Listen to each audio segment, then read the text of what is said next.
जय हिंद, नमस्कार। मेरा अग्निवीर भर्ती में सिलेक्शन हो चुका था। सेना भर्ती कार्यालय ने हम सभी चयनित अभ्यर्थियों को कहा कि आप सभी अपने अपने दस्तावेज लेकर फाइनल वेरिफिकेशन के लिए सेना भर्ती कार्यालय पहुंच जाएं।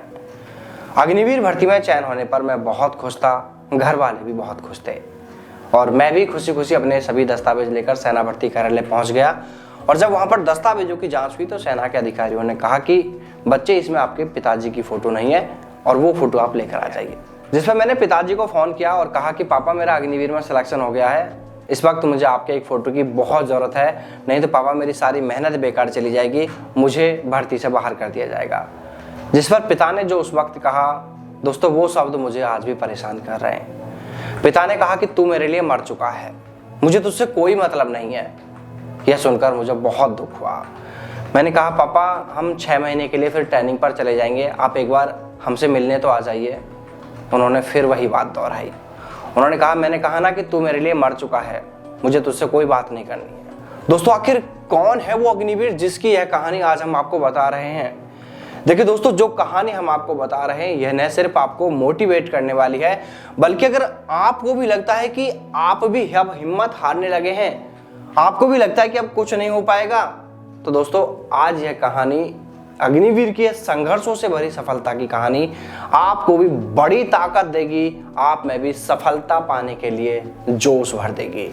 तो चलिए दोस्तों, जानते हैं अग्निवीर की यह पूरी कहानी। यह कहानी है अग्निवीर प्रशांत कुमार की। मूलतः यूपी के रहने वाले, लेकिन लंबे समय से राजस्थान के कोटा में प्रशांत अपनी माँ और एक छोटे भाई के साथ रह रहे हैं। वो बताते हैं कि एक समय ऐसा भी आया जब पिता ने उन्हें, उनकी माँ और उनके भाई को घर से निकाल दिया। इसके बाद वो कोटा में किराए के मकान में रहते हैं। स्थिति ये थी कि खाना वगैरह बनाने का सामान भी उन्हें उनके चाचा जी ने ही दिलाया था, लेकिन अब घर खर्च चलाने के लिए पैसे कहाँ से आए, यह सोचकर प्रशांत बहुत परेशान था। प्रशांत बताते हैं कि उनकी माँ डॉक्टरों या अन्य अफसरों के घर पर जाकर झाड़ू पोछा बर्तन करती थी और उनका इस तरह से घर खर्च चलता था। और उसी पैसे में से कुछ पैसे बचाकर वो प्रशांत की तैयारी करा रही थी माँ, और उसके छोटे भाई की पढ़ाई का भी खर्च उठाती रही। प्रशांत बताते हैं कि वो अपनी तैयारी के साथ साथ कोटा स्टोन में पत्थर घिसाई का भी काम करते थे, जिससे कि घर खर्च में कुछ सहयोग हो सके। लेकिन कोरोना काल में उनकी यह जॉब भी चली गई। इसके बाद भी प्रशांत ने हिम्मत नहीं हारी और उन्होंने सब्जी बेचकर अपना घर खर्च चलाया, माँ का सहयोग किया और एक अकेडमी से वो तैयारी भी करते रहे। जीवन में और भी कई ऐसी परेशानियां आई। कई बार वो बताते हैं कि उन्हें लगा कि अब तैयारी छोड़कर प्राइवेट काम करना ही शुरू कर देता हूँ और यही उस स्थिति के हिसाब से उनके लिए ठीक रहेगा। वो ये बताते हैं, वो कहते हैं कि मुझसे देखा नहीं जाता था जब मेरी माँ दूसरे लोगों के घरों में जाकर बर्तन झाड़ू पोछा करती थी, मुझे बहुत दुख होता था, लेकिन मैं उस वक्त कर भी क्या सकता था। बस उसी वक्त उन हालातों को बदलने के लिए मानो प्रशांत ने कसम खा ली थी। फिर क्या था, तैयारियों में दिन रात एक कर दिया। कुछ दिनों के लिए मानो सब कुछ भुला दिया, बस तैयारी ही उनके लिए सब कुछ थी। और इसके बाद कोटा एआरओ की ओर से अग्निवीर भर्ती कराई गई। तो पहले इस भर्ती में उन्होंने रिटन एग्जाम क्वालिफाई किया, इसके बाद फिजिकल, मेडिकल और फाइनली उनका फाइनल मेरिट में भी उनका नंबर आ गया, यानी उनका सिलेक्शन हो गया। वो कहते हैं कि यह सच था, पर मुझे उस वक्त विश्वास ही नहीं हो रहा था कि सच में मेरा अग्निवीर में सिलेक्शन हो गया है। वो कह रहे हैं कि मुझे विश्वास नहीं हो रहा था कि अब मेरी माँ को किसी के घर के जाके झाड़ू पोछा, बर्तन पोछा नहीं करना पड़ेगा। वो कहते हैं कि वो पल मेरे लिए इतना खुशी का पल था, मुझे समझ नहीं आ रहा था। मेरे घर वालों को बताया तो वो भी खुशी से झूम उठे। हम सभी की आंखों में खुशी के आंसू थे।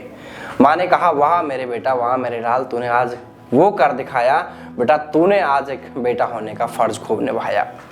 और इसके बाद कोटा एआरओ की ओर से सभी को मैसेज आया कि आपको अपने फाइनल दस्तावेज वेरिफिकेशन के लिए कार्यालय पर रिपोर्ट करना है। जब प्रशांत भी वहां पर पहुंचे तो कागजों में पिता की फोटो की कमी थी, क्योंकि पिता से किसी बात को लेकर अनबन है और पिता ने इन सभी को घर से बाहर निकाल दिया है। जब पिता की फोटो मांगी गई तो पता चला कि पिता ने फोटो देने से प्रशांत को मना कर दिया। इसके बाद फिर एक बार प्रशांत के मन में मायूसी छा गई, उसे डर लगने लगा कि कहीं सेना भर्ती कार्यालय उसे कागजों में कमी के चलते बाहर तो नहीं कर देगा। लेकिन प्रशांत ने फिर एक बार हिम्मत जुटाई और सेना के अधिकारियों को अपनी वो पूरी सारी की सारी कहानी सुना दी, जिस पर सेना के अधिकारियों ने कहा कि बेटा, आपको डरने की जरूरत नहीं है, घबराने की जरूरत नहीं है, हम आपकी माता जी का फोटो यहाँ पर लगा देंगे, आपको भर्ती से बाहर नहीं करेंगे। और अब अग्निवीर प्रशांत अपनी ट्रेनिंग के लिए रवाना हो रहा है। देखिए दोस्तों, जीवन में संघर्ष, कठिनाइयां, परेशानियां हमारे जीवन का हिस्सा है। परेशानियां किसी एक के सामने नहीं बल्कि हर किसी के सामने परेशानियां हैं। और देखिए दोस्तों, मैं तो परेशानियों को कुछ इस तरह से देखता हूं कि अगर आपके जीवन में परेशानियां आ रही हैं तो इसका मतलब है दोस्तों कि आप कुछ करना चाह रहे हैं, आप कुछ करना चाहते हैं, तभी तो परेशानी आपके सामने आ रही है। अगर कोई कुछ नहीं करना चाह रहा तो उसे किस चीज की परेशानी आएगी। और देखिए, मैं तो यहां तक भी कहूंगा कि अगर आपके सामने परेशानियां आ रही हैं तो इसका मतलब है कि आप कुछ करने के लिए आगे बढ़ रहे हैं, प्रयास कर रहे हैं। बस आपका रास्ता सही होना चाहिए, सफलता जरूर मिलेगी।